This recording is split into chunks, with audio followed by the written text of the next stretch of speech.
Merci, messieurs, mesdames, bienvenue sur Web Télévision. Nous sommes alignés en direct de Goma. Nous sommes là pour vous faire parvenir des informations vérifiées et vérifiables. Nous sommes dans l'actualité. Mais avant d'y aller, nous vous prions demain de partager le plus que possible nos vidéos comme vous les faites toujours. Et si vous êtes nouveau, abonnez-vous tout en activant la cloche de notification pour ne plus rater nos prochaines publications. C'est parti, à la une, vous le savez. Aujourd'hui, ils ont été libérés, les deux militaires congolais qui ont été capturés le 16 janvier 2024 par l'armée rwandaise. Voilà, ces deux militaires ont été capturés. L'un d'eux a été tué par l'armée rwandaise. Vous nous suivez toujours, vous avez suivi cette actualité chez nous, ici à Wab Info Télévision. Il s'agit bien du sergent Asman Mupenda Termite et le caporal Anyasaka Nkoi Lycien qui ont été libérés. Ils ont été libérés grâce au mécanisme conjoint de vérification de la CIRGL. Vous le voyez, vous le savez, en fait, l'autre corps, la dépouille de leurs camarades, donc, a été rapatrié et sa dépouille, donc, a été gardée à la morgue de l'hôpital militaire de Goma. Voilà en ce qui concerne donc cette information. Vous le savez, vous êtes en train de l'apprendre maintenant. Les deux militaires qui ont été arrêtés par l'armée rwandaise, qui étaient en train de circuler dans la zone neutre, ont été libérés aujourd'hui grâce à l'implication de la CIRGL, donc du mécanisme conjoint de vérification, et la dépouille de leurs camarades, de leurs compagnons a été rapatriée ici à Goma. La patrie ou la mort, les FARDC prêtent serment toujours sous les drapeaux nationaux, ce qui veut dire que ces compatriotes, les compatriotes donc qui a été tué vachement ou soit lâchement pardon par l'armée rwandaise est mort arme à la main. Il mérite donc les honneurs de toute la République car il est mort arme à la main. Voilà ce que ainsi donc que la terre de nos ancêtres lui soit douce. Voilà ce que l'on pouvait entendre de la part de la population de Goma qui est venu participer ou soit qui était en train de voir de loin comment est-ce que ces jeunes soldats étaient en train d'être, le corps de ces jeunes soldats était en train d'être rapatrié à Goma, voilà, mais également la libération de ces deux compatriotes, ces deux militaires, comme je vous l'ai dit, il s'agit bien du sergent Asman Mupenda Termite, mais également de messieurs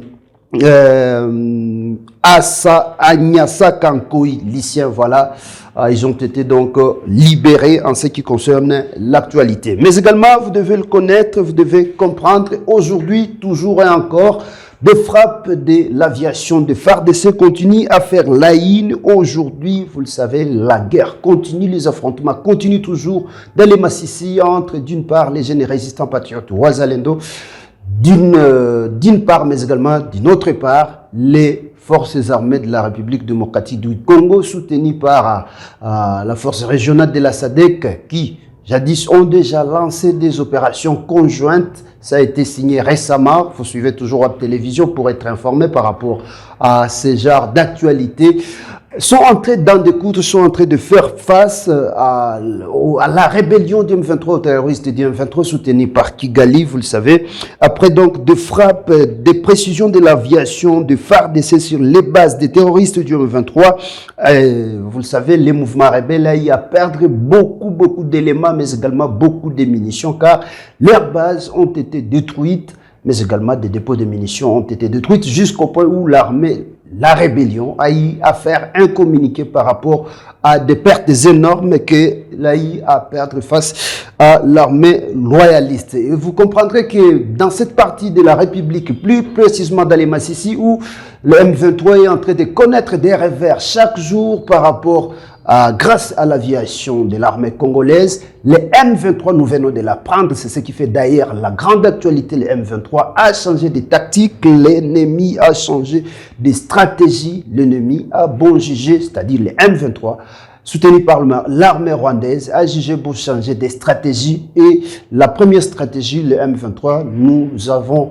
l'honneur de vous la présenter. Le M23 est en train de prendre la population pour cible, c'est-à-dire la population comme bouclier humain. Le M23, c'est ça la première stratégie qu'il a commencé à mettre en place pour essayer d'échapper aux frappes des Sukhoi Su-25, mais également aux frappes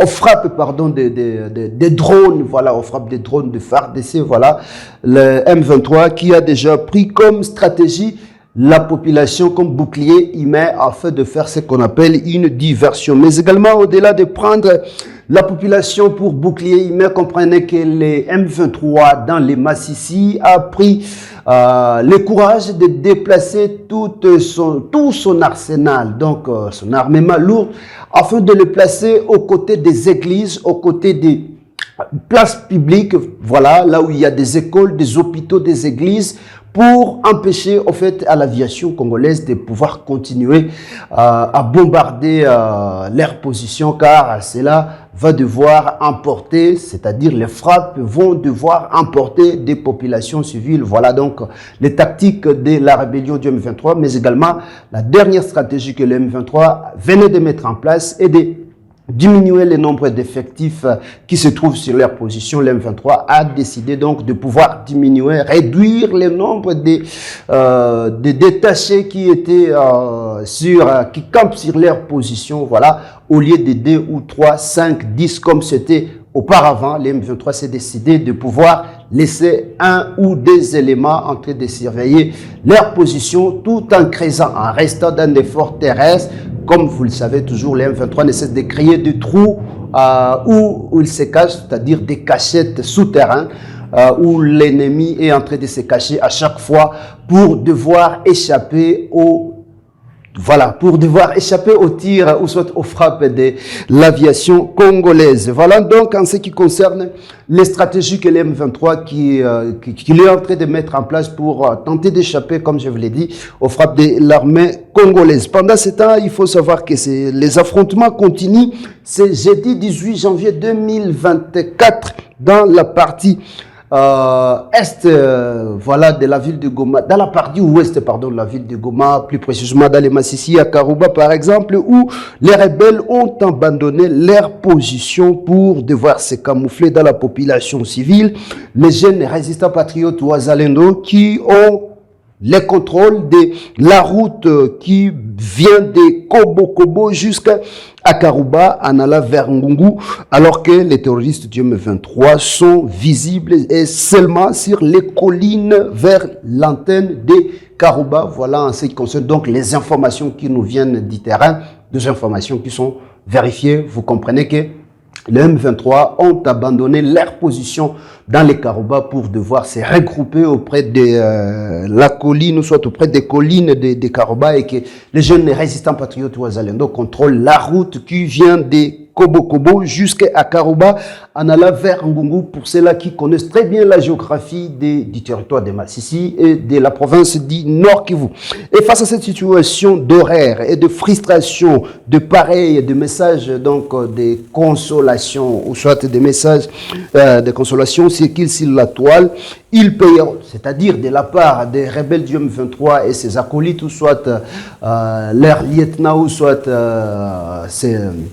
ces adeptes, voilà comment est-ce qu'il faut le qualifier, ils payeront très cher ce qu'ils ont fait. Nous avons compris le message de Kinshasa et nous répondrons vigoureusement, a déclaré M. Willy Ngoma. C'est ce qu'on pouvait lire, l'homme qui avait déjà disparu de la toile sur son compte X avec des frappes qu'ils ont eu à Sibi récemment. Willy Ngoma, Bertrand Bissimois, tout ce monde, Corné Nanga, ont réapparu pour devoir condamner, pour devoir consolider, pour devoir apporter une consolation dans les troupes, dans la troupe. Voilà, voilà ce qu'on pouvait lire donc sur son compte X.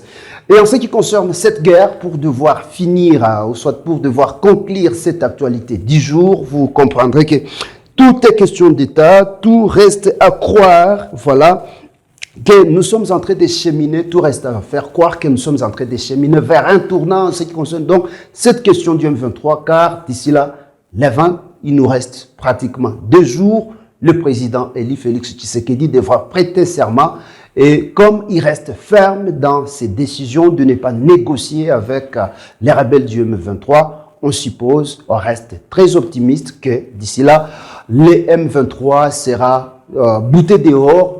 Kinshasa devra mettre des stratégies à travers les FARDC pour devoir mettre fin à ce plan, ou soit pour devoir déjouer le plan de Kigali comme ça toujours le cas, il y a déjà plus de 3 décennies. Voilà, messieurs, mesdames, en ce qui concerne donc l'actualité de ces jours, je vous l'ai dit, les 2 militaires qui ont été aux arrêts du côté de l'armée rwandaise, qui ont été détenus par l'armée rwandaise, car ces militaires ont été arrêtés après qu'ils s'est égaré dans la zone neutre et dans la zone démilitarisée entre la République démocratique du Congo et les Rwandais, ont été libérés aujourd'hui grâce au mécanisme conjoint de vérification de la CIRGL, mais également l'ADEPI, ou soit les corps de leurs compagnons triés ici à Goma, et le corps est actuellement à la morgue de l'hôpital militaire de Goma. Voilà en ce qui concerne donc l'information de ce soir, mais également comprenez que le M23, après des frappes de précision de l'aviation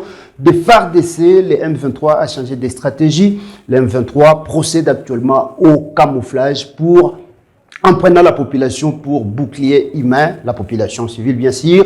Et voilà donc en ce qui concerne des informations de ce soir qu'il fallait devoir partager avec vous. Merci demain de partager le plus que possible nos vidéos tout en vous abonnant si vous êtes nouveau à notre chaîne, en activant la cloche de notification pour ne plus rater nos prochaines publications. Voilà, merci, à la prochaine.